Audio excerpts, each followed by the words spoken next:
Welcome, everyone, and thank you for joining tonight. My name is Dr. Christina Connor. I'm the Dean of the School of Naturopathic Medicine at Bastyr, and I am going to be speaking with you tonight. Just a quick question, and if you're comfortable, please put in the chat where you're joining from tonight and what campus you might be interested in. So, just so we have an idea of where everyone is at. Also, I'm going to list a short poll. I'm just curious to know if anyone has attended any of our previous webinars, maybe earlier this year or last year. So if you did, please feel free to answer that poll. So I'm going to launch that poll as well.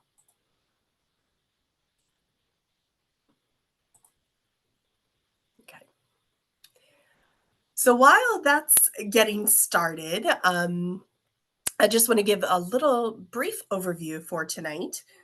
I do have a presentation about the program itself, a little bit about the profession. But a lot of this tonight is intended to be kind of question and answer.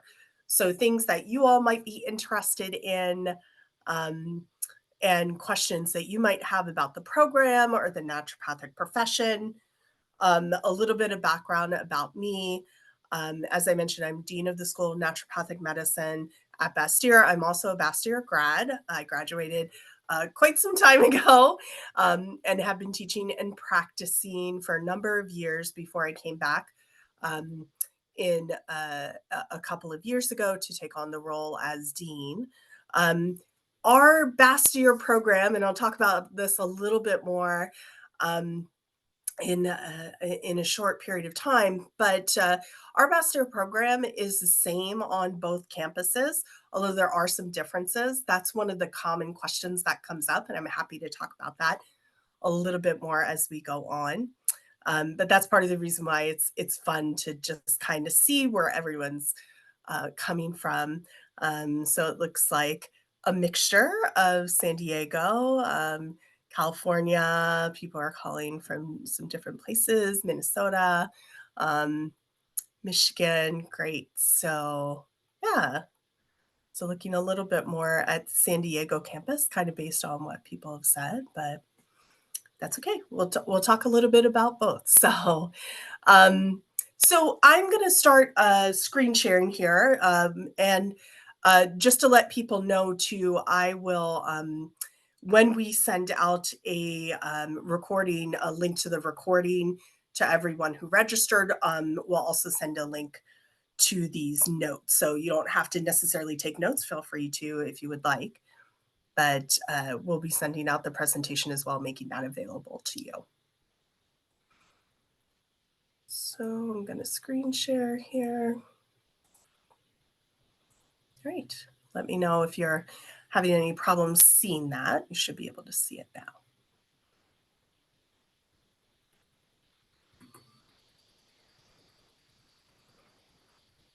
So just a little bit starting out with what is naturopathic medicine. And this is a really nice quote here from our National Association, the American Association of Naturopathic Physicians.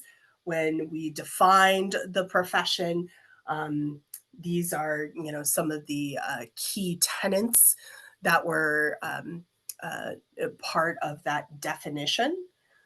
One of the most unique things to the profession, I think the most unique thing to the profession, the guiding kind of principle, is what we call the vis medicatrix naturae, which is the healing power of nature. And basically, what that means is we lead with that.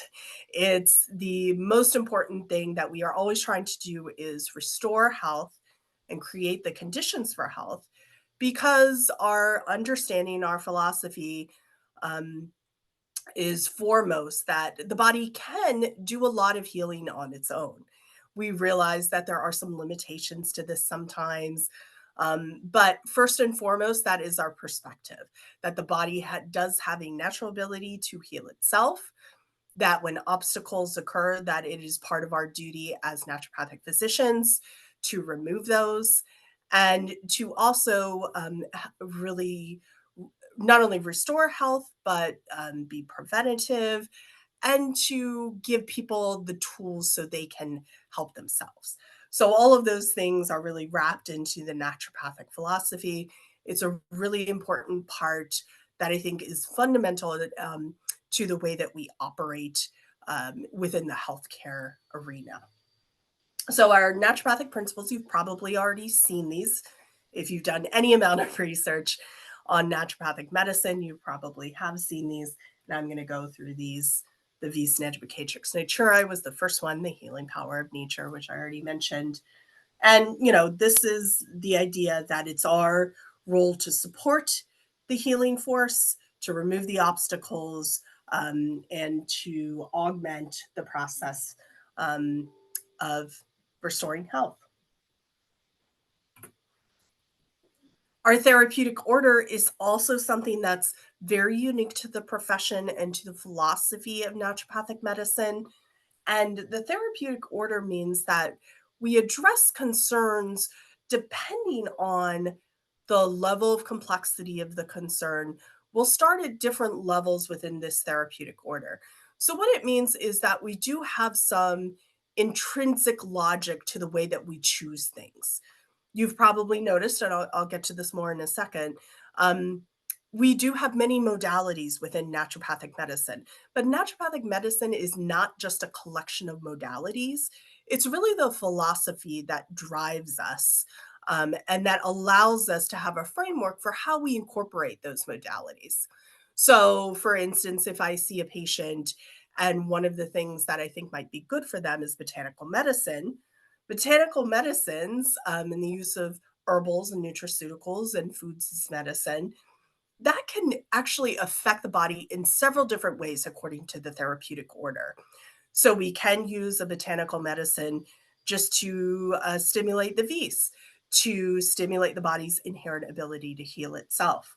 We can use it as a natural symptom control. So something maybe as an alternative to a medication, where we're using an herb to kind of elicit some of the same things that we would get symptom relief for an acute condition or sometimes even a chronic condition. So, the way that we use the therapies is really guided by this therapeutic order. So, we're not just choosing things kind of randomly, we choose them according to what the patient needs at that moment. Um, and taking into account, of course, their desires and their preferences, but really being guided first and foremost by what they need at that moment according to this schema that we use here. So, so here's the modalities that I just referenced a little bit about botanical medicine, but we do have lots of different therapies that we draw from in naturopathic medicine. And one thing that is a little bit different, choosing these therapies detach from their original system. So we really try to use them as much as possible intact within the system where we get them from. Meaning, if you use a lot of Western herbs in your practice as a naturopathic physician, you have some understanding too of kind of the background and the historical use, the way that it was used traditionally, as well as modern use and the way that research might back up current usage for an herbal that we commonly use. Just to cite an example, I'll say something like St. John's wort. Probably everyone's heard of that. In kind of current modern usage, it's used quite a bit for mental health disorders, but traditionally it was used for other things as well. Um, and so it wasn't always just used for mental health disorders. It also has this long historical use that we learn about in naturopathic medicine. And depending on the way that you apply the herbs in your practice, you may draw from some of that historical information to use for your patients in the current time. So naturopathic modalities include all of these things, and but the way that the individual puts those together, as I mentioned, is reflected from the therapeutic order. It also is sometimes your preferences as a practitioner, what you have access to, because of your scope of practice or because of your practice setting. So, in some instances, you might not have pharmaceutical prescribing rights. However, you'll probably have patients who come in on pharmaceuticals, even if you never prescribe one in your entire career. You still need to know something about pharmaceuticals because many of your patients will probably be taking them. So we learn all about these modalities in naturopathic education, and many naturopathic physicians will use any or all of these. So it is a very unique way that most practitioners will put it together for their unique patients, for their unique practice. So we're very big on individualization, as you can probably tell from that. So, let me talk a little bit about the profession itself. The profession is licensed. We're currently licensed in 22 states, DC, Puerto Rico, and the US Virgin Islands, as well as several provinces in Canada, if there's any Canadians. Um, Naturopathic doctors, the training that we undergo as a naturopathic physician allows us to be licensed as naturopathic doctors in those states where licensure is offered, licensure or registration. The scope can vary according to the states. And when we get a little bit further, there may be some individual questions if you're looking at specific states. But in general, we tend to, the states where we've been licensed longer, such as Washington and Oregon, we have a wider scope of practice than some of the states where we're more newly registered um, or licensed. And that would be like Wisconsin, which is our most recently licensed state, or a state like Pennsylvania, which was only a few years ago that it became regulated for naturopathic medicine. We do take licensing exams, and those are called NPLEX exams. And that allows you to qualify for the licensure as long as you have all the requirements in order and you've graduated from an accredited program. And this map here shows you a little bit about just where we're licensed in this darker green color and lighter green color, um, as well as states that are where there's an active licensure effort. It's a little small here, so I would encourage you to use the link to go to naturopathic.org if you've not visited before. And there's a much cleaner map there that you can look at, as well as a lot of information about the profession itself, such as state affiliates, specialty affiliates, and general information about where you find practitioners and what we do. I'll talk a little bit about our scope of practice in the two states where Bastyr operates, Washington and California. So a little bit wider scope of practice. We have been licensed for longer in Washington state. So we do have a wider prescriptive authority, can do more minor office procedures here and administer immunizations, as well as all of our lifestyle medicine, which is very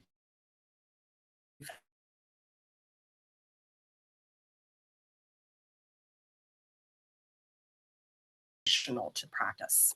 In California, foundational medicine areas, however, and we can do suturing, foreign body removal, as well as high level, high velocity manipulations, but we can do some other types of physical medicine.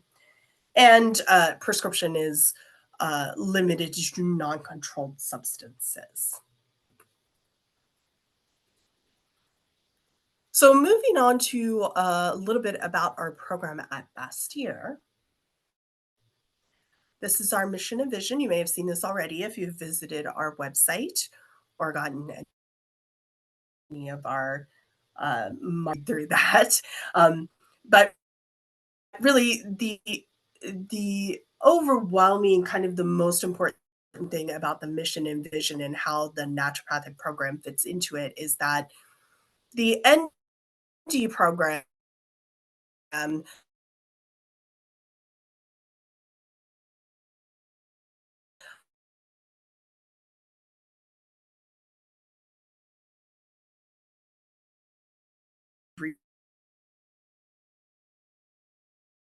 reach out to the community.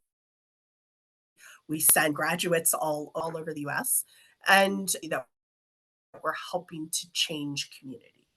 So the ND program itself, we use a systems-based approach, meaning that when you study the respiratory system in the first year, you're studying the physiology and the anatomy and the histology and the biochemistry of the respiratory system all together. And then what we do is we repeat a lot of information, what we call a spiral curriculum. So first year is kind of normal function. Second year is a little bit more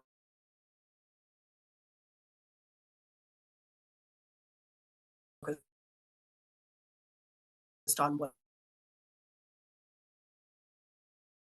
what happens when there's pathology on board.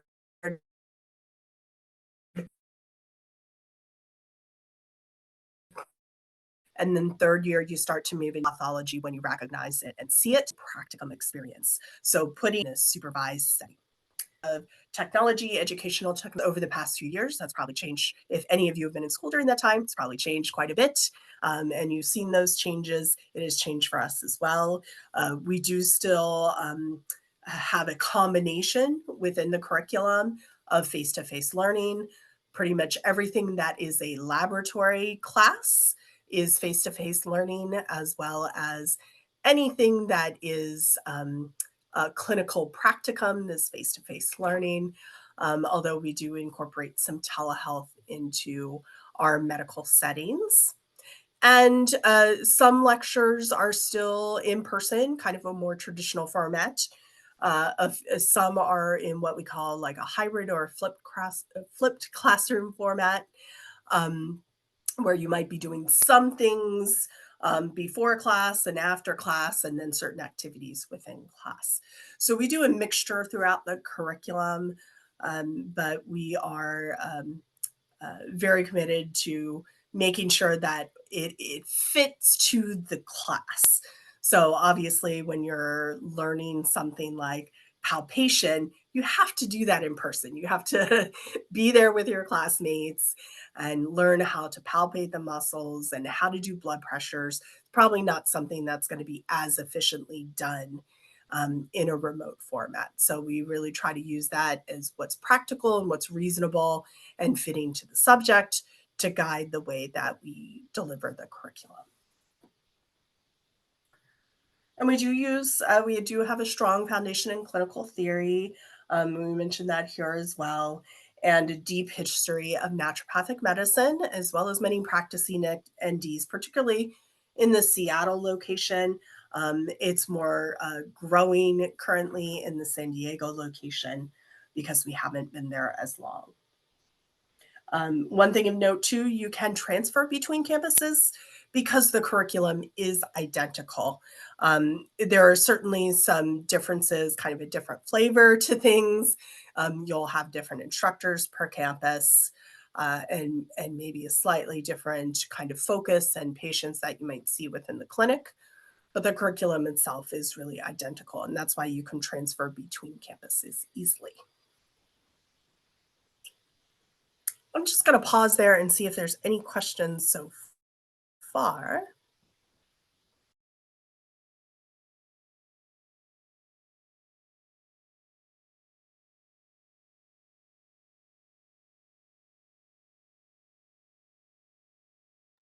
Okay, looks like not yet. So I'll move on. I just have a few more slides and then we'll kind of open it up for some discussion.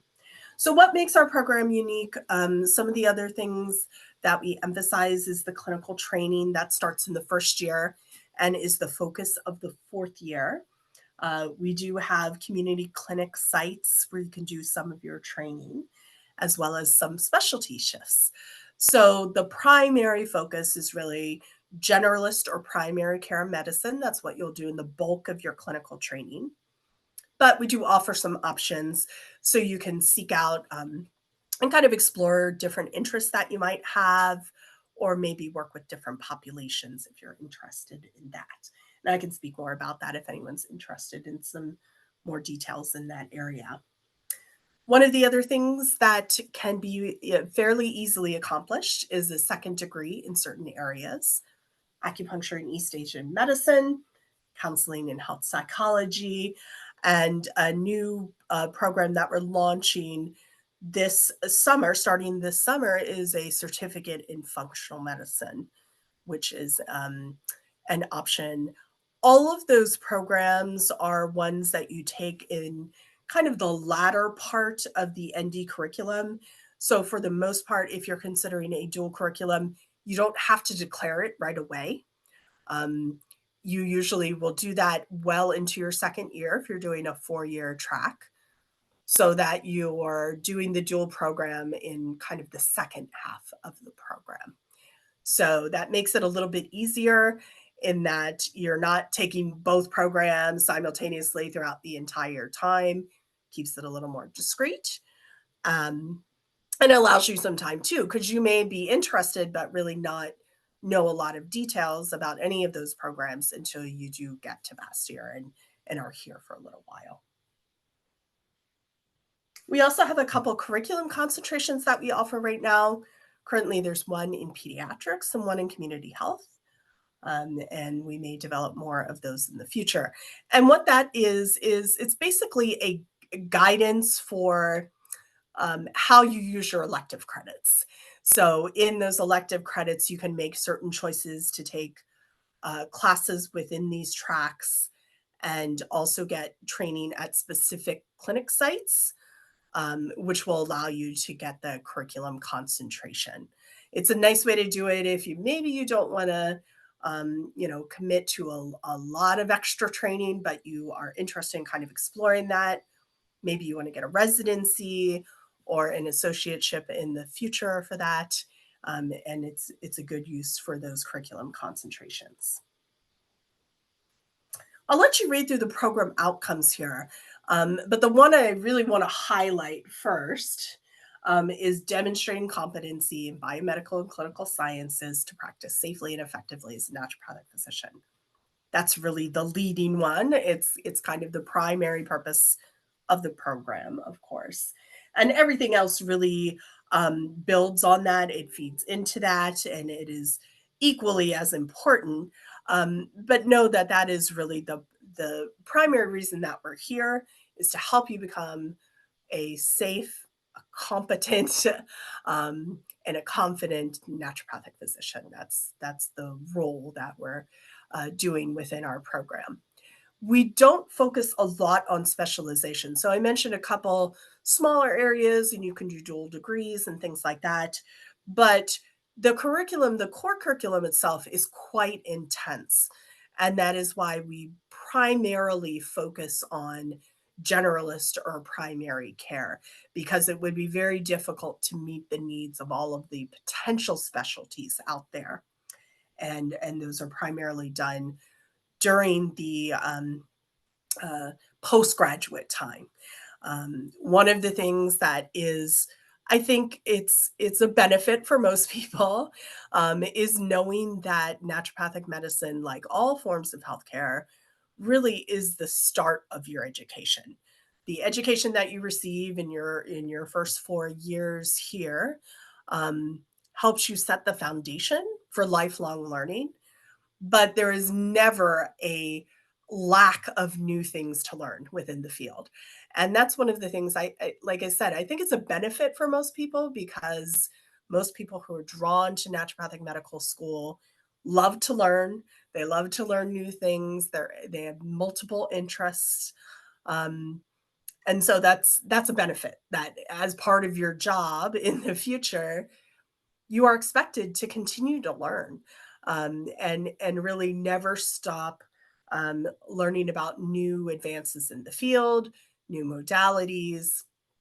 It's There's always a place that you can go to, and I think that's a benefit not only for you as a practitioner, but it's also a benefit for your patients, because you can almost always find something that will help them. We see a lot of patients in naturopathic practices who've tried lots of different therapies and maybe haven't had a lot of success or limited success in those areas. And we're often able to help them when other practitioners can. And that's very satisfying and very rewarding part of practice is being able to offer more to a patient than they might be able to obtain in the conventional medical system or with other practitioners. So just a little bit about our admissions process. Um, if you haven't already applied, and I know our application date is coming up in just about a week and a half here, so many of you might be have just applied or are looking to apply by the first. Um, so you're probably in mid-process here. If you're still a ways out from applying, then you want to make sure that you have connected with one of the advisors. If you still need to complete prerequisites so that you can get a good plan in place, they can give you a lot of good advice about if you're trying to decide between two courses, which chemistry course do I take? They can often give you some guidance in that area.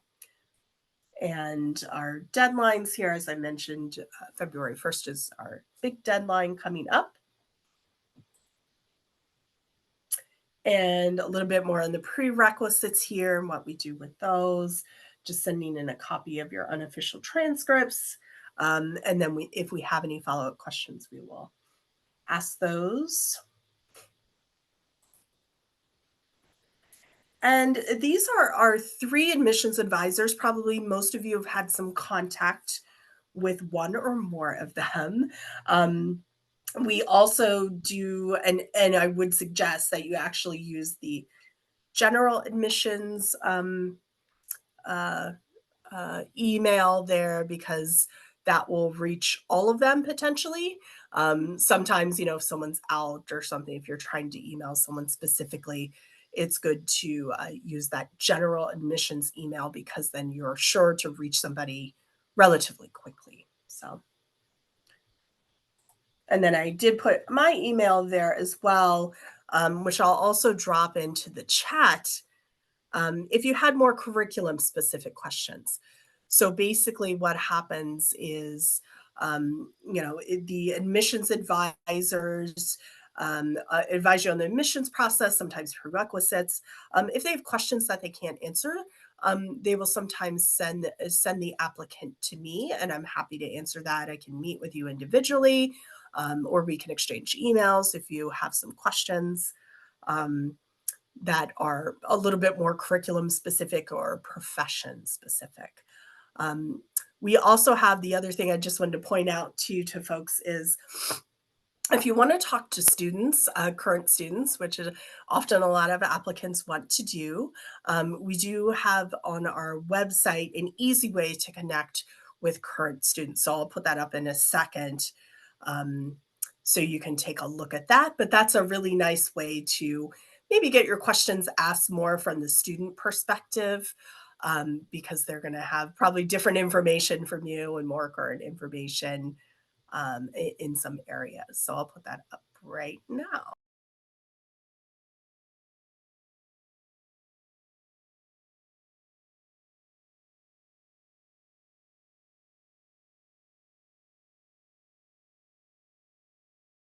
And in the meantime, if anyone does have questions, feel free to put those in the chat, or if you want to just raise your hand or open your mic, please feel free.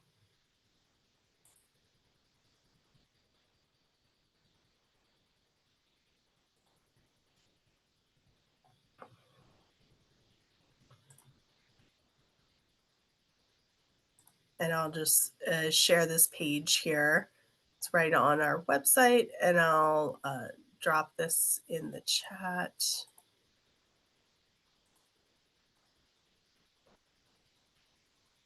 And that's the speak with a current student, and you can look at their profile and decide if you want to schedule an appointment with them. So, like I said, I'll put that right into the chat as well.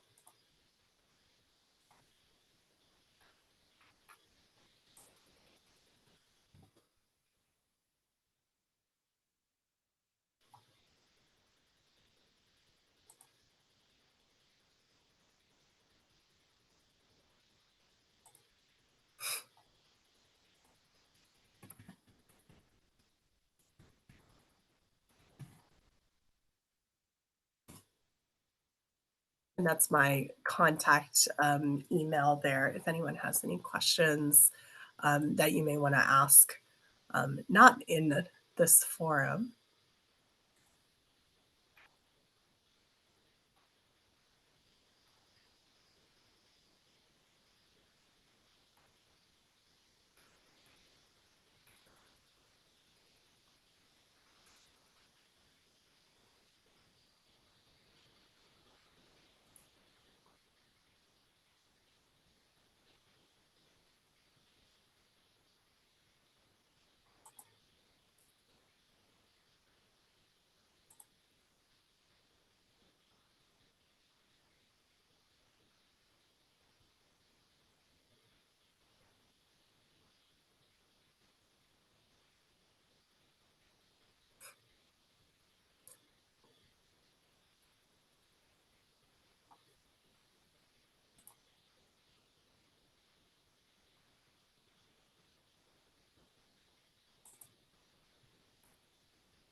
Yeah, so okay, a couple questions. Um, one, I can kind of mention just in general, because this is a great question about practicing in a pre-licensed state. Um, and there's still quite a number that where we're not licensed yet. Um, so naturopathic doctors, I think, are in every single state in the US, although the way that you work in an unlicensed state might be different than the way you would work in a state where we're fully licensed and able to maybe take insurance and have a specific scope of practice. So I did actually practice for many years in an unlicensed state. Um, and what I did was a little bit different there. I act as more as a health consultant. I really didn't do as much in the diagnosis. Most patients came in more with a diagnosis. And so I might do some specialty kind of laboratory work if that hadn't been done, um, or sometimes send them back to another provider if there were certain kind of laboratory work or imaging that needed to be done. But our focus was a little bit, it was shifted a little bit. So it was really more on kind of the nuances of their diagnosis, educating the patient, and really focusing a little bit more on treatment. Um, I also am an East Asian medicine practitioner. So, as an acupuncturist with the state that I was licensed in, I did have certain things that I could do as an acupuncturist. There is some overlap there with what naturopathic physicians can do. So, that was a little bit different in my circumstance. And many people in unlicensed or pre licensed states do hold another license or work with a practitioner who has another license so they can do a little bit more than just be strictly a health consultant. So that's the way I operated and the way that I saw a lot of people in unlicensed states. Um, I think you can still be quite successful actually in an unlicensed state. You just you the way that you practice is a different focus. Like I said, you act more as maybe a health consultant, but one advantage is that not everybody wants to work in an insurance based practice in a place like Washington. Like here in Washington, um, many practitioners opt out of an insurance based practice themselves, but it's sometimes difficult to compete because many practitioners here can take insurance. So it's sometimes easier to have a cash based practice in an unlicensed state because you don't have to deal with insurance. And increasingly, we are seeing, sometimes patients do have access to funds in a cash based practice, such as an FSA or an HSA or something like that, where you can sometimes receive payment. It's not directly through an insurance company, but it helps a little bit sometimes making it more affordable for patients. So hopefully that answered your question, but feel free to say more if there's more. Clubs or extracurriculars. Yes, so we do have some clubs and extracurricular activities. Um, Truthfully, it is sometimes hard to work those in when you are in a pretty intense program. Um, but many students will do something in that area. We have student government, for instance, on most campuses. We have a Naturopathic Medical Students Association. There's a international version of that, as well as chapters of the NMSA, and a lot of students participate in that in one way or another. Sometimes they're not, they're just a club member, or sometimes they might be involved in more leadership. We do also have special interest clubs too. We have a sports medicine club, for instance, like for those types of interests. So we do have some of those. And as far as research, yes. So there's a number of different ways that students can get involved in research. And that's everything from taking an elective course, maybe to kind of dip your toe into it. How do you do writing up a research report, for instance? We do have some pieces that we do throughout the curriculum too, in writing, say, a case report, which is a form of research that a lot of practitioners do. Um, so there's ways to get involved in research kind of throughout the curriculum, as well as with extracurricular activities. Um, Many students who are more interested in kind of deeply getting into research, they might get directly involved in one of the research studies that we have ongoing, um, or work with a faculty member who's developing one, or even work in other venues where they might be volunteering some time to get involved in research as well. So we have a number of different ways that one can get involved in that. So a question about obtaining a job. And salary, I think, is the question there. So, most naturopathic physicians either work as independent contractors or own their own practices. There are increasingly more employment opportunities available to graduates. But I would still say that the norm more is either opening your own practice or acting as an independent contractor within someone else's practice. So it's a great field if you have that entrepreneurial mindset. If you want to be more employed, you certainly can. You have to be very targeted in the way that you look for those positions. Um, because depending on where you go to, not everyone is very aware of naturopathic physicians, and so they may not know that you can be employed as a naturopathic physician. So it is something where if you are interested in being employed, it's often good to start some of that networking even while you're in school. Um, for instance, I've seen, a number of graduates, they were interested in kind of working in a particular area. They started what we call preceptoring with a particular doctor while they were still in school. That's part of your clinical requirements, where you go into someone's office and work with them, shadow them, anything from observation to more active care, working with them. And they were able to build an employment opportunity out of that preceptorship. And eventually, when they graduated, they were offered employment at that practice. So that's one way to do it. Um, and depending on your purposes, that may be a better option and a better fit for some people. Not everybody wants to own their own practice, because it is quite a bit of work. And sometimes it's easier to join someone else's practice instead. So salary, I'll say that I'll put in this resource from the AANMC, but there's a wide range. And part of that is because um, many naturopathic physicians may work part time, they're self employed. So it's sometimes hard to report really accurate salary data.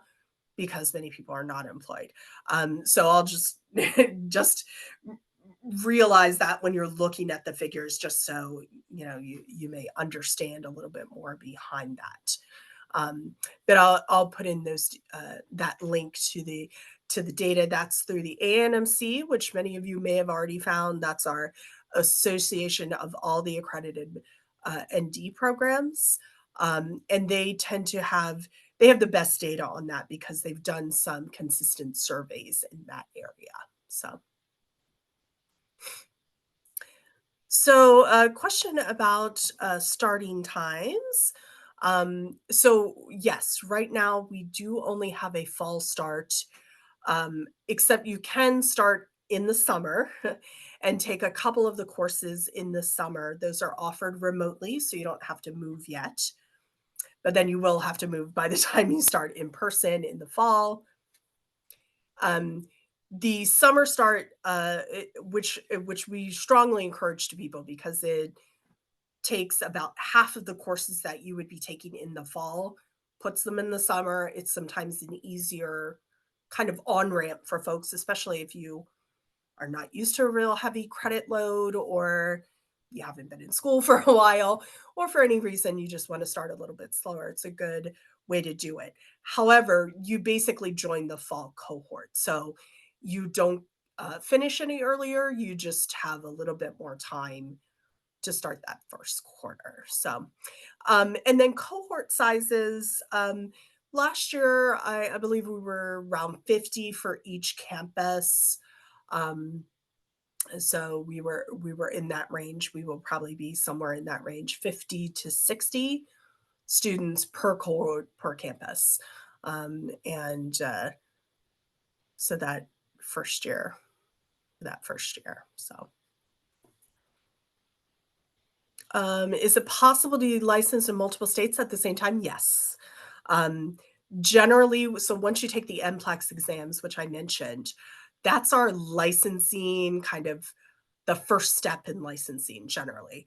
And the majority of states where we are licensed to accept the NPLEX.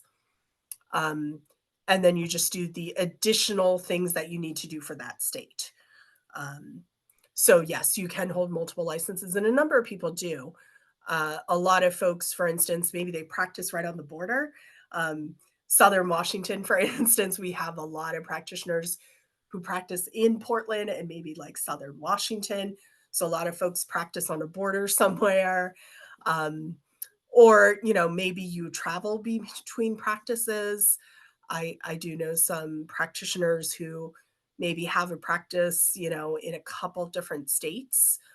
Maybe one's their home state and they go back there a weekend a month to practice or something like that. So yeah, you absolutely can be practiced in multiple states. So when working in a cash-based practice, is it difficult to be insured? So a cash-based practice basically means that um, uh, you would not be contracting with an insurance company. I hope I'm reading that right. But if there's more to that question, um, please feel free to say more. Yeah, so in an unlicensed state, basically, you would not take insurance unless you could accept insurance under another license. So, like I mentioned for myself, under my acupuncture license, I could take insurance, and so I was contracted for the acupuncture portion of my practice. I could contract with insurance companies. Um, but once we are licensed in different states, so I mentioned a few that just recently got licensed. I'm not sure that that you would be covered under insurance in those states, but sometimes you can be an out of network provider, not an in network provider. So there's some subtleties more to kind of the insurance system where sometimes you can have some kind of partial coverage for your patients um, who do want to use their insurance benefits to access your care. So yeah, just looking at some of the other questions. Oh, personally insured. Okay, so, personally insured, so you can get malpractice in unlicensed states. It's more limited, than you would have in a licensed state. And as far as, like, liability insurance, like, for your business, you can get that pretty much anywhere. So, for instance, when I had my private practice, I we also had general insurance, like, liability insurance for, the business itself. So, like, if, someone, slipped and fell, we had coverage for that type of thing. But, malpractice insurance, linked to your license specifically, generally that is more available in a licensed state than an unlicensed state, but there are some, carriers that do that within an unlicensed state, so, yeah. Um,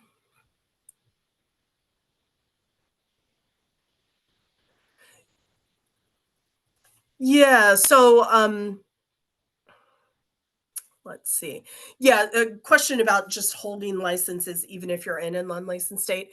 We do suggest that. And in fact, I strongly suggest that because for a couple of reasons. So for one is that, say that I'm in, an unlicensed state, um, Florida, for instance, I'll pick Florida.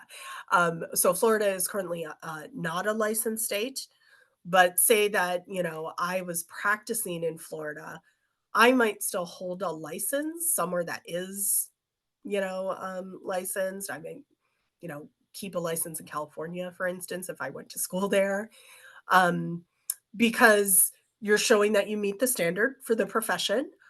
So even though licensing is not offered in your state, that you can meet the standard if and when, hopefully, it does become licensed.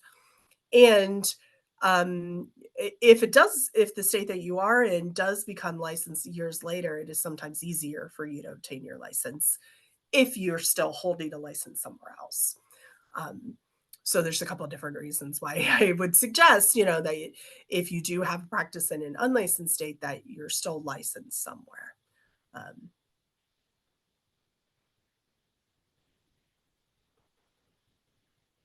oh, okay. And yeah, so there's a question about the limitations of being an ND as opposed to an MD.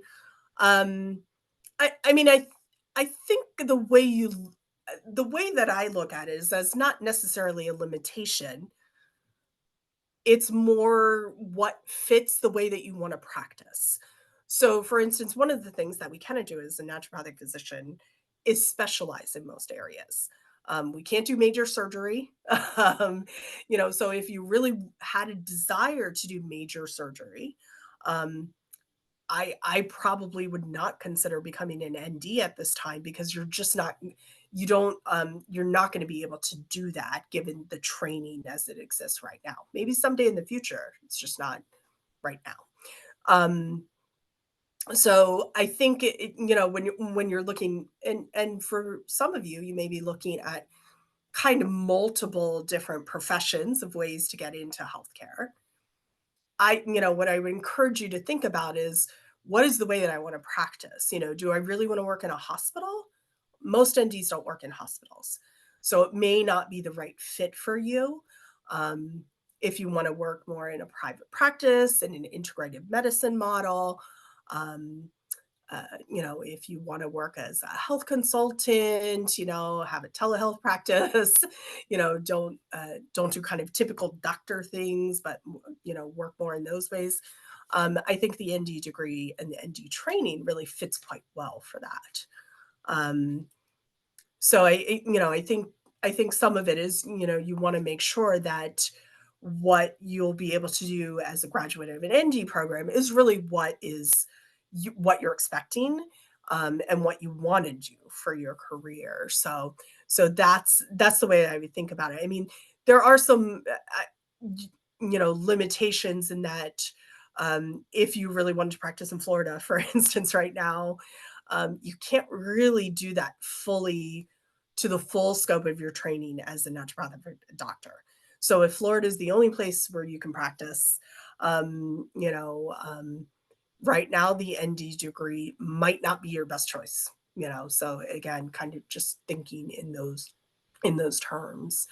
As far as our training, we're trained very similarly to a general practice MD in that we can diagnose, we can treat disease, um, and where the scope of practice allows, we have many of the same kind of rights and responsibilities that a medical doctor would. Um, so I hope that answers your question, Claire. But feel free to say more if it does not. So, and I did see a question too about NDLAC. Yeah, so, I did incorporate them both into my practice. I'm not currently seeing patients right now, but when I was in practice, I did use kind of both portions of my training, the ND portion, um, and the, Oriental medicine or Chinese medicine portion.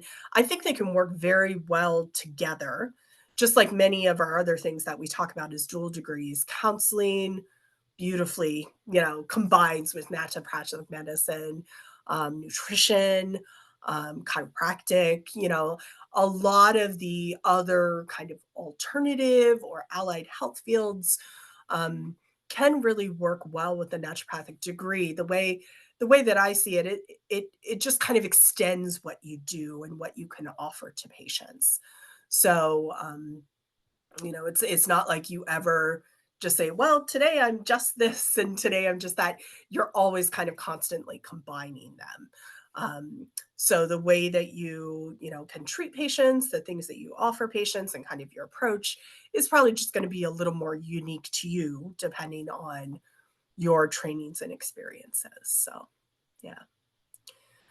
Um, the East Asian component, actually, no, it's, my training and what most people say when they say East Asian medicine practitioners, typically is more, Chinese medicine, Japanese medicine, Korean medicine. So that tends to be, where most of the acupuncturists in this country, the training is more similar to those countries.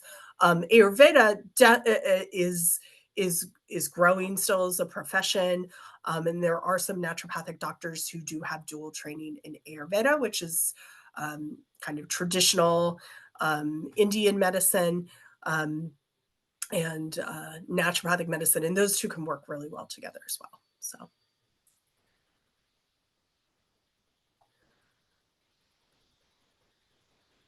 yeah. And then what else?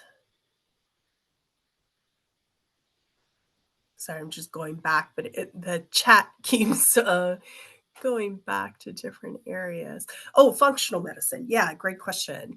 Um, so functional medicine is a complement again. It can complement naturopathic medicine really well. I think about it as a just a slightly more specific framework of how they look at the patient.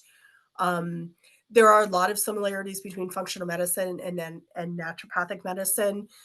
They don't entirely share a philosophy though, and kind of the way that we um, would assess patients, but it's very similar.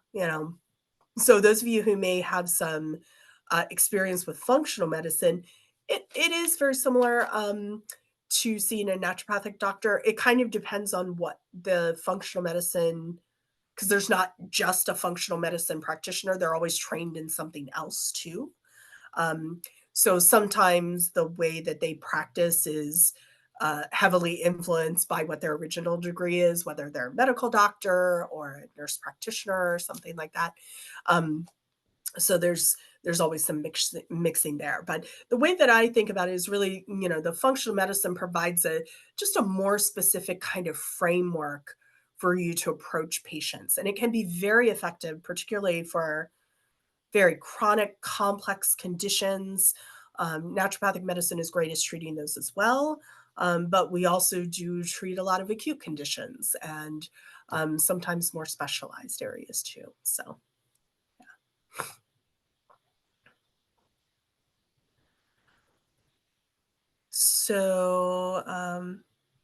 as an ND, yes. So we do have some training. Um, it in joint manipulation. So that is part of the practice of naturopathic medicine. And it always has been, actually. So we don't, we do some of the same techniques that chiropractors do.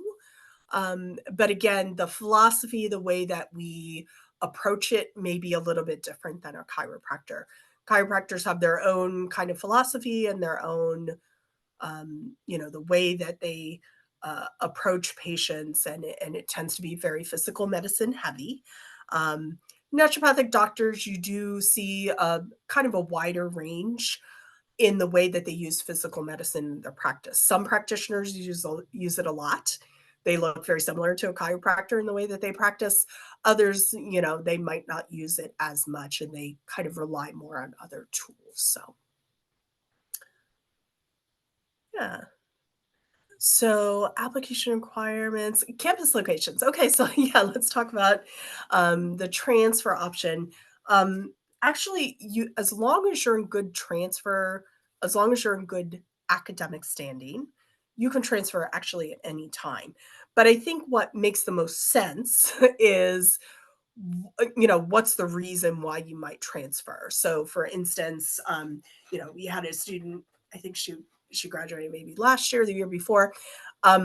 She transferred to another campus because she wanted to be closer to employment opportunities. Like, she knew that she wanted to work in a certain area.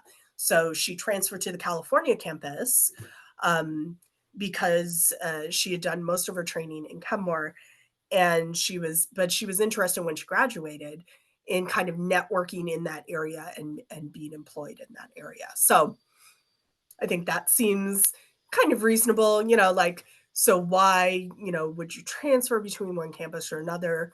The dual degrees might be a reason too. Um, right now at the California campus, we offer counseling as a dual degree, but we don't offer acupuncture as a dual degree.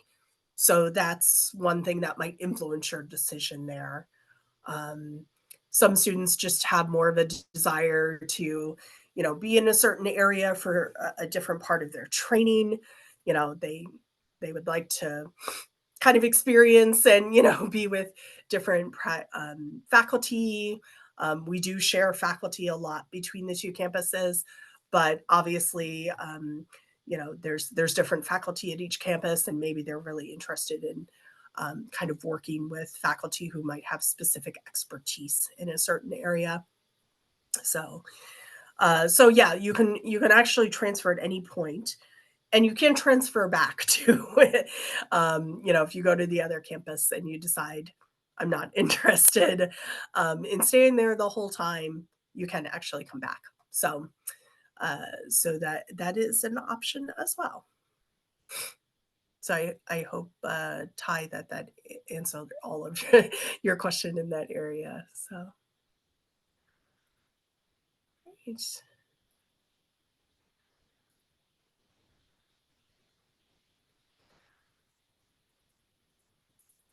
Okay, yeah. So any enhancing other modalities, yeah, absolutely.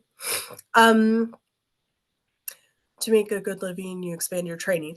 I will say, that's a great question. I think the extra trainings, extra certifications can definitely enhance your income and kind of the options that you offer to patients.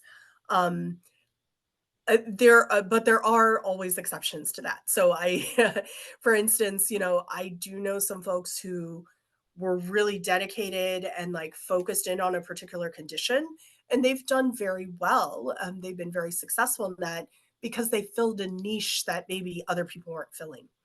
Um, so I think that's also a good way to be pretty successful within the field.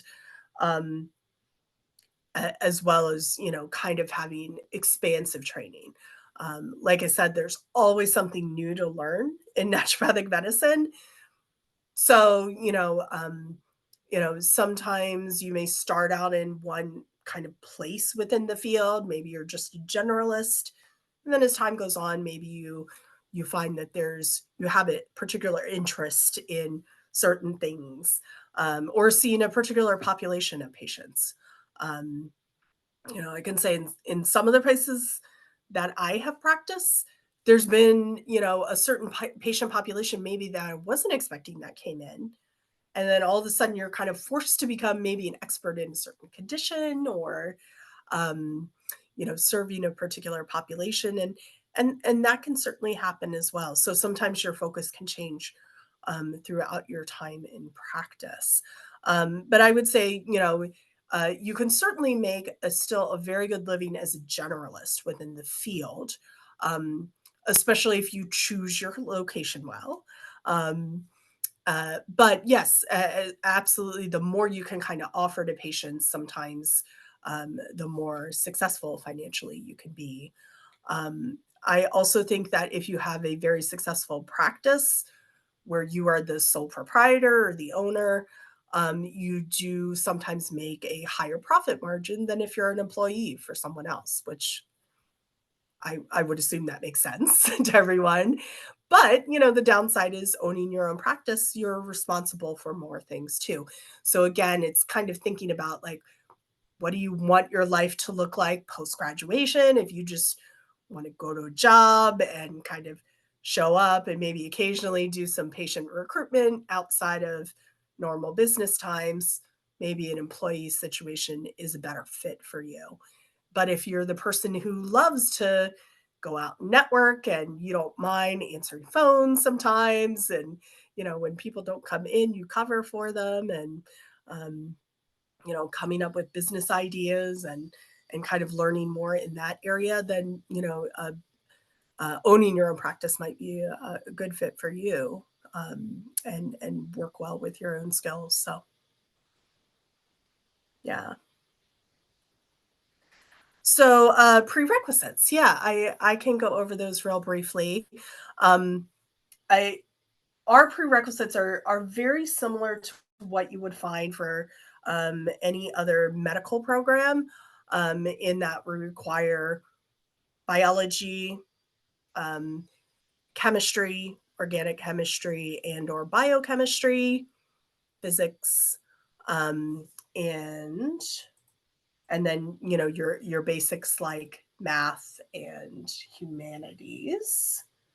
So let me get to the right page here just so I can show everyone that.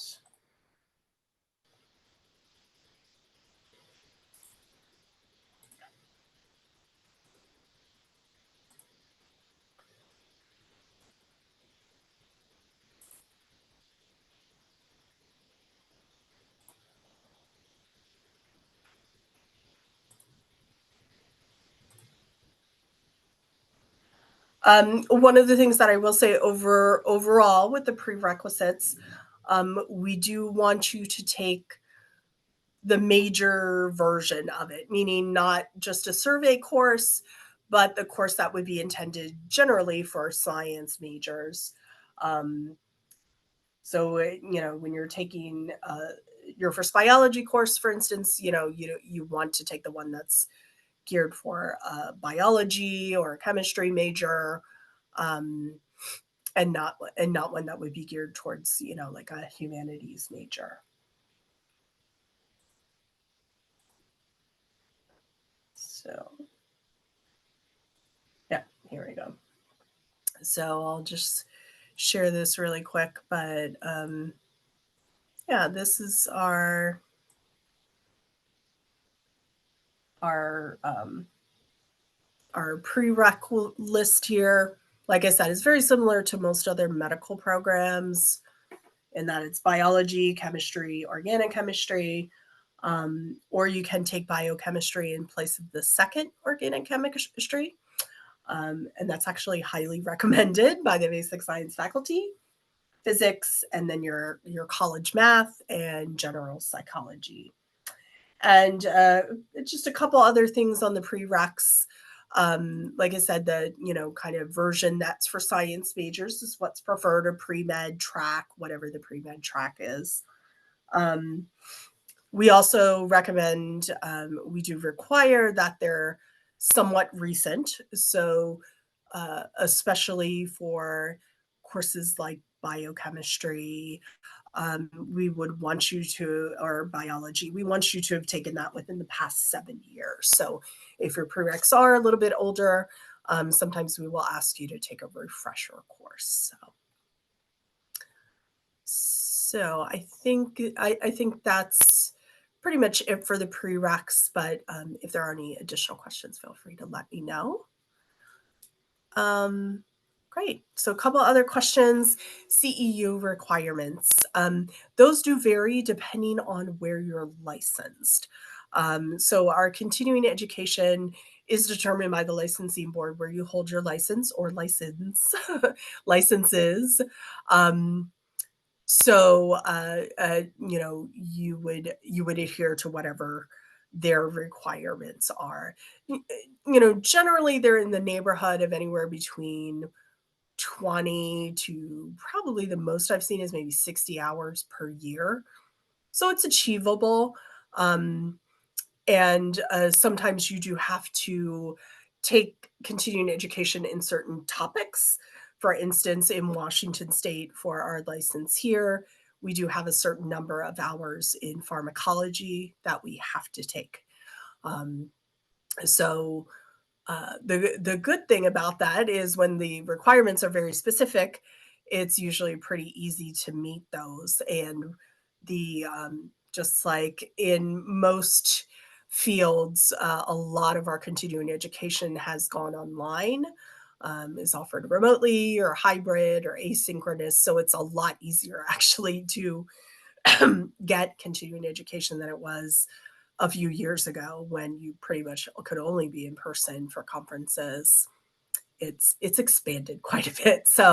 Um, so continuing education is usually not too much of a burden for us to achieve, and it's all of the National Association and many of the state associations do offer that as part of their membership benefits, either free or reduced cost continuing education. So we do have a lot of good options, I think, in the naturopathic field. So, okay.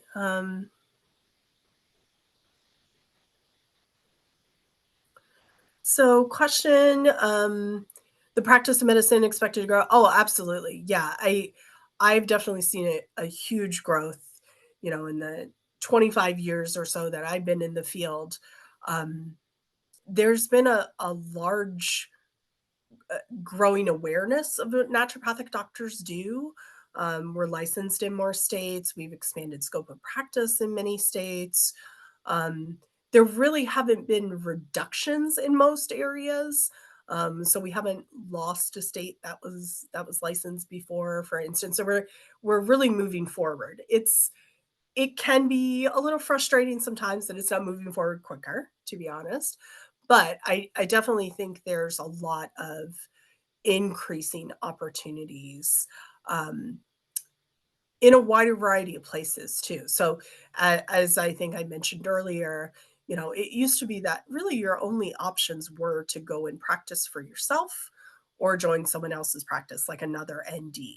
Um, Now we do have more employment opportunities, so there are places where you can go and get a job with like a larger company, like a larger healthcare company or system that didn't really exist before. So I do think there's still a lot of growing opportunity. And there's been a huge increase in awareness. Again, we still have a lot of ways to go in that area. But, when I was first going to school, really most people did not know what a naturopathic physician was. And now at least maybe they've heard the term, even if they don't know exactly what we do. Um, and in many places, people have pretty good awareness of what we do, either because they've seen an ND themselves. Even when I was practicing in Illinois, in the Chicago area, which isn't a licensed state yet, a lot of people still knew what NDs were. Maybe they'd seen one before, they had lived in another state, or they, had a friend or a family member who had seen an ND. So, for a relatively small profession, I think we have really expanded our reach um, in the past few decades. So, yeah. Um, Yeah, so learning, basic sciences similar to a medical doctor does or a PA or a nurse practitioner. But yeah, our approach is a little bit different. Sometimes we'll diagnose and treat very similarly to a way a medical doctor would. I think a lot of times it can be quite different because we really bring in that whole person approach. Um, we are more likely to maybe recommend different types of modalities like homeopathy or botanical medicine or nutritional supplements that medical doctors and many other practitioners just don't really have a lot of knowledge about. Um, so they don't recommend them much. Yes, and the specialization, I would say, is something that we do extremely well that patients really appreciate. And I think that is a lot of the growth within the field of naturopathic medicine, why so many people do seek out naturopathic doctors is because they are wanting to get more individualized care. They don't just want to be a diagnosis or a condition. They want to be seen and heard as an individual, and that's something that that we really do ingrain into our training is that it's always person first, it's always that person first and their condition might be secondary because when you think about it, um, conditions can present many different ways. So knowing someone's condition doesn't always tell you exactly how they should be treated. Um, or even approached because they might have other health concerns. They may have other lifestyle concerns or background that can change it quite drastically. So yeah. So, question about dual degree. It does extend the time, usually. So, the way our dual degree in acupuncture, for instance, what that does is you take the first 2 years of the curriculum as normal, the ND curriculum.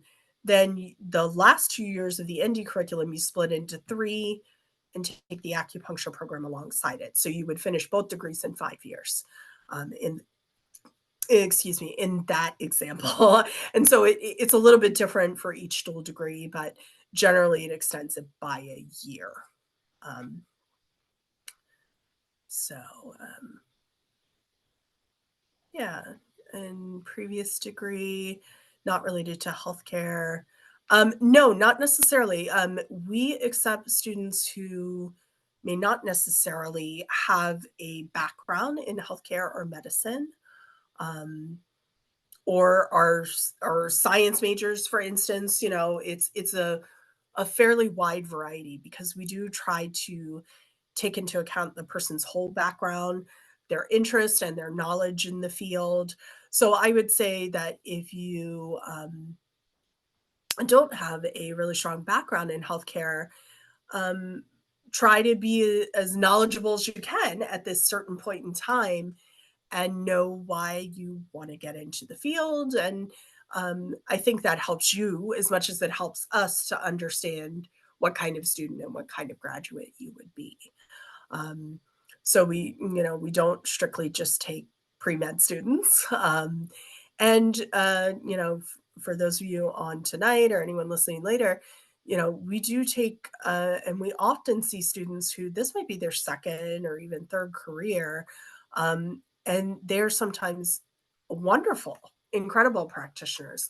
Um, because they're bringing in a different perspective than say someone who's coming straight from school who was kind of on a pre-med track.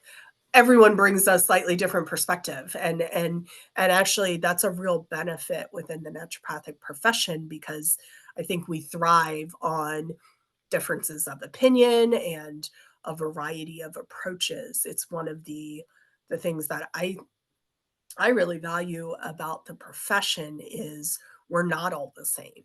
There is quite a variety out there. which is great because, I don't want to see every type of patient. I know that I can't help every single person out there. Um, so it's nice to have colleagues who you know their background and you know what they can do, but maybe they have a completely different approach than you do. So that's really important, I think, too. So hopefully Connor answered your question there, but if not, feel free to add more. Um, so do NDs learn all or most emergent situations? We do train a little bit in emergent situations because you do have to know how to triage like life-saving, you know, emergencies. So, and I do encourage students, if that's something that they're really interested in, to do a little more training in that area and, kind of do more like advanced CPR, medical training in emergent care, just so you feel more confident too. Um, One of the things that, we've had students who were EMTs and things like that before, and so they already had that background. But if you don't have a strong background in that and you feel like you want to, there are ways that you can get more training in that area. So, one of the things that I would say is that we primarily train in outpatient settings because that's how most NDs operate. So we really don't get that hospital-based care, and that is one of the I think someone asked, kind of differences between training and between the professions between MD and ND. That is one of I'd say that's a fairly major difference. We don't we aren't kind of oriented towards the types of patients that you would see in a hospital. We really do see more outpatient care. So, private clinics and healthcare practices like that. So, um, yeah. But we do some training in emergent situations. We want to make sure that you're at least going to be able, and this has happened to, naturopathic doctors, is you have a patient who, has an MI when you're in your clinic, or another very serious condition. You have to know at least the basics of calling 911, triaging them, what do you do, and making sure that you know how, when, and under what circumstances to send somebody to the ER. So, yeah, good. Yeah, but we would not be considered practitioners in emergency medicine. No, I would definitely not say that. That type of setting is really quite different than the way that we practice. So schooling, just for the ND. So the basic schooling, our basic program is 4 years. And then if you would like to do a residency, they're not required except in one state right now. So if graduates do want to complete a residency, that is usually an additional year, sometimes 2 or 3 years. Um, but the the main program for naturopathic medicine is a 4-year program. We do have options that you can spread it out a little bit more, as I mentioned, especially if you're getting a dual degree, it's a good idea. So it may take more like 5 or 6 years even. Um, and sometimes people just want to go a little bit slower because of life or family circumstances, or they're re-entering school and they haven't been in school for a while, so they want to go a little bit slower. That's all fine. So you can do the 4-year program in 5 years if you'd like, or even 6 years too. And allopathic medicine. So pharmaceuticals, if that's what you're asking about, yes. Depending on the state, we do have prescriptive rights for pharmaceuticals in certain states. Um, So one thing we sometimes uh, can't, I believe in Arizona you can prescribe opioid medications, but for instance, you can't in some other states where we can prescribe other things. So we can prescribe some over the counter and prescription medications. So. And then a question about research area. Yeah, so our university, we've done a wide variety of research. I'd say um, probably the sweet spot of research at Bastyr has been areas where it's either a more of an alternative modality or alternative approach. That's typically in alignment with one of our programs, like our acupuncture program or our ND program. So that's the area that I would say we focus on. So it's, a lot of complementary health practices and treatments. We don't generally do, kind of uh, more generic, kind of general research. It's usually focused and connected to one of our programs. Um, So, yeah, that's our research. And some of it has been driven a lot by particular faculty members. So in their specialty area, for instance, we, had some faculty who oncology was their specialty. So there was a lot of oncology research when they were a faculty member at the university. So we've had some different interest areas too, depending on some faculty interest and faculty expertise. So.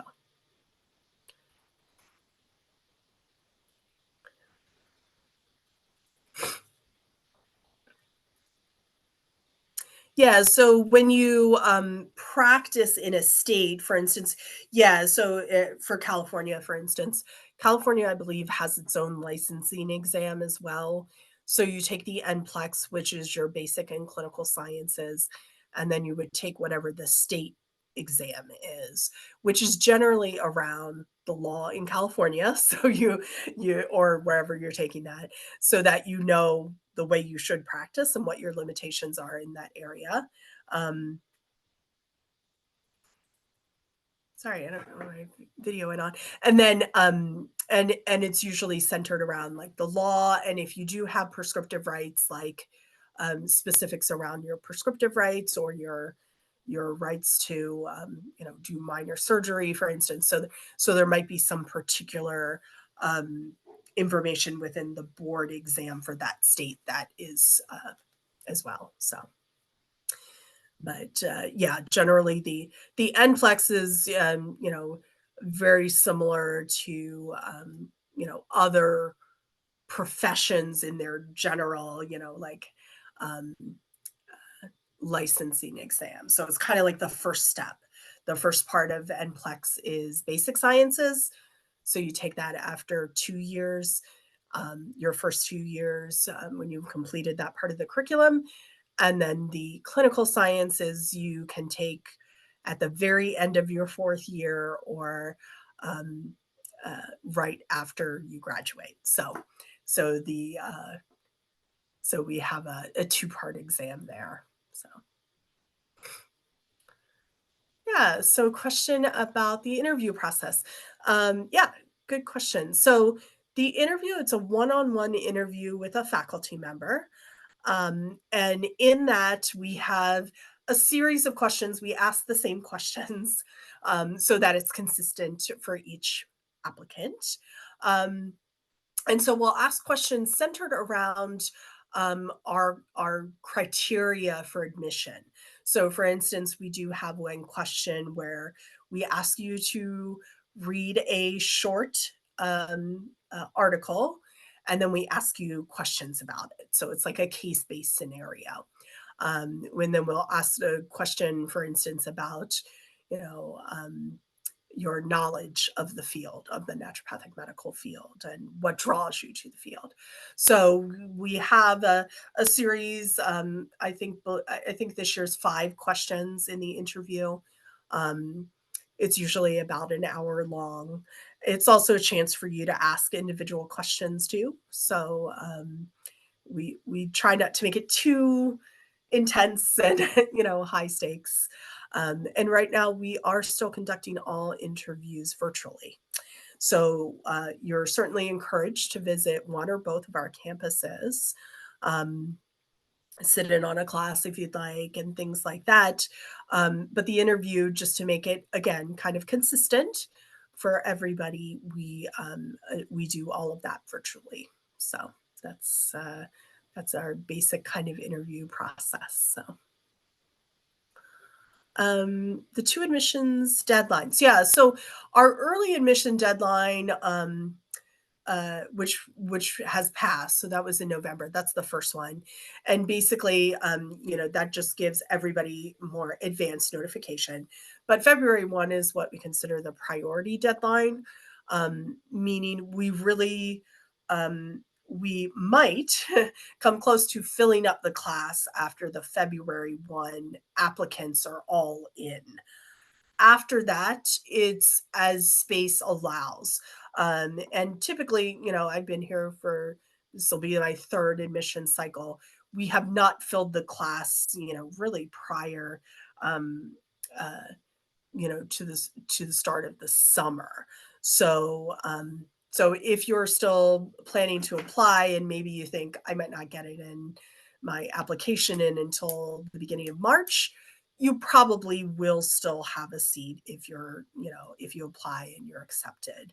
Um, but we just guarantee, we have more of a guarantee if you apply by the February 1 deadline, because we process all of those applications together. We interview them, within a couple of months of that deadline. And so you'll have earlier notification if you're accepted. So, and that is, yeah, that is the deadline for the honors at entrance scholarship award if you apply before that at that February 1 deadline. So yeah. Um, Question here, and then probably, unless there's no burning questions, I don't want to keep everyone. And we're getting close to our official end time. Um, but the last question, this is a great question. Weekly class workload, what that looks like if you're on the 4-year track. Um, so yeah, so that is the most intense version, meaning you're probably taking anywhere between 22 up to about 27 credits. I think might be 28, one of them. It's a lot, admittedly. And what I would say is take whatever your undergraduate degree is. For most people, that's around 13 to 17 credits or something, and you can pretty easily double that as far as the amount of workload. Um, we do plan for, and kind of the rule that we go by is for every year hour you spend in class per week, you're probably spending 2 hours outside of class, sometimes more, but probably at a minimum 2 hours doing your reading, your studying, your review. Um, so your weeks are very, very full. You're in class usually anywhere between 20 to 25 hours per week. Um, and, laboratories, class, study sessions, things like that. Um, and then your study time outside of class.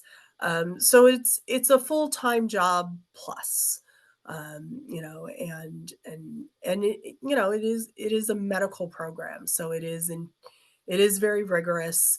Um, the I think one of the good things is that even though you definitely want to learn the material, you're learning for longevity. You're learning to really solidify it, to build your knowledge base so that you're knowledgeable and skilled when you encounter your patients. You're not learning for a test. So for many people, that's helpful to know, because your intent and your purpose behind your studying, I think there's a different motivation behind it. So there's really nothing within the curriculum that I would ever consider extraneous. Like you don't need to know because the thing is, your patient may come in with any condition at any time for most people. Um, and you have to know what to do, so you don't always have to know the exact dosage of every single drug like off the top of your head or every single botanical, but you need to know where to look for that information and you need to have a good sense of what to do with the patient in front of you. um, so especially in the past few years, we've tried to switch a little bit so that it's more like you're learning so that you have a good critical thinking process, you can think on your feet, that you kind of know how to triage and how to do basic diagnosis, and some of the details you can look up, so it's not really for memorization, it's for understanding that you're learning everything within the curriculum. So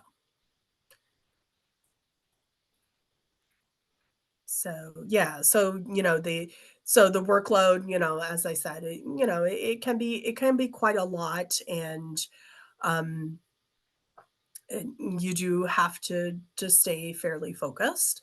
That is part of the reason why we do offer some options. So if you have, a lot of family responsibilities, or other life responsibilities, you might want to choose to go a little bit slower so you can manage those as well as be successful in the program. So great, great.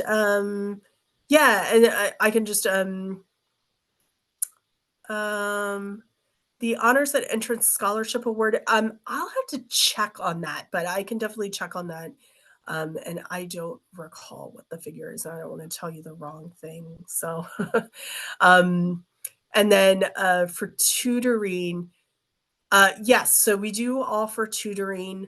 It is primarily during the academic kind of the didactic portion of the curriculum, not during the clinic necessarily. By the time most students get to clinic, they are supervised, and sometimes they're working with a resident and a supervisor, but it's not really tutoring per se. It just kind of shifts the focus of the way that you operate. It's more like a mentorship, you know, um, kind of experience more than strictly like a tutoring.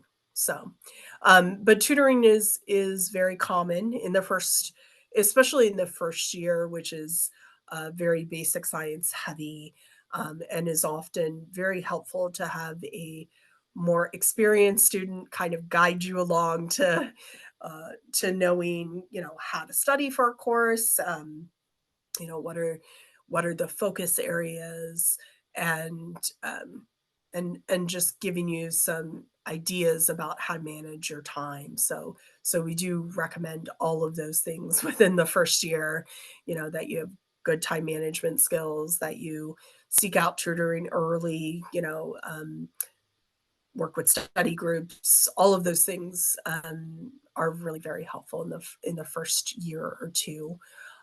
Generally, after that, students don't have as many academic struggles. Kind of in the middle of the program, um, it's often more with the basic science portion. So, and I think part of that too is just getting accustomed to the workload as well. So, yeah. Um, yeah. Okay. Yeah. MCAT, we do not require the MCAT right now for admissions. So um, you can submit it as part of your application, but we do not require it at this point. So yeah. And then as far as recommending time, I really think it depends on how confident you are in your own, kind of academic performance, and then how many external responsibilities you have. And, if you decide to work at all, which we don't recommend beyond a few hours a week if you need to. Um, then many students can manage it within the 4 years. But I think if you don't have as strong of a science background, or you do have a lot of outside responsibilities, then I would recommend maybe considering the 5 year program. Um, you It's still pretty intense, but it is a little more manageable. So yeah. Yeah. So one last question.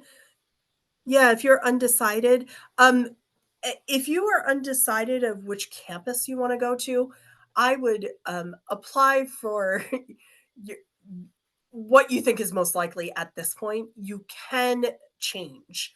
Um, I will say that last year we did actually have for a short period of time, we did have a waiting list in San Diego. We did eventually admit everyone who was on the waiting list, so it went away. It was, like I said, a short period of time. So you might want to apply for the San Diego campus if you're kind of interested, kind of equally in both right now. Um, because we do have more limited spots there just because of space constraints there. Um, I do think, and then you could always switch if you did change your mind. So, but otherwise, you can, if anyone, you apply to one campus and you decide a couple months down the road you'd really like to go to the other, you generally can switch without a problem. So. There is not housing for the San Diego campus, though. So, yeah, yeah, that is only offered in Kenmore right now. So, all right. Well, thank you all for your wonderful questions. Lots of great questions, and like I said, feel free to reach out to your admissions advisor. I'll put my email again in the chat, so it's at the very end. If you have any